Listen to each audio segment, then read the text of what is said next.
Құрту үшін жасаған әлде ешқандай жалға да сатуға да берілмесін. түгеліне кәдімгі толықтай баптан жойуға талап етуіміз керек. Біз болды енді. Дұрыс.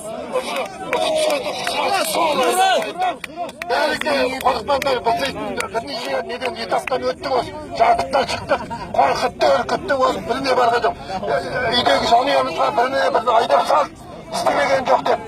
Ол енді тек қана осы азаматтарды қолдап келіп, әрқашанда біз жұдырықпен айғайын. Бірлік үшін! Бәрі бірге болайық! Жерімізді қорғайық! Қағаз сұрақ, қағаз!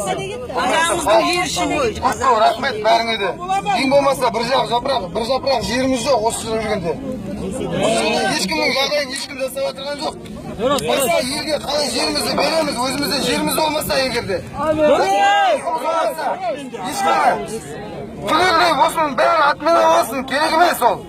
Болмаса өзімізге жер берсін одан да.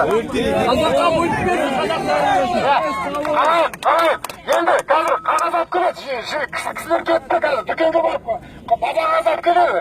Өшірден. Тол қойып, өзіміздің пікірімізді жазайық. Онда да бір жолы. Егер өшірден тұрам десеңіз, мен сендердің қастарыңда боламын. Қастарыңда тұрамын, ешқайда кетпеймін. Менің кететін жерім жоқ.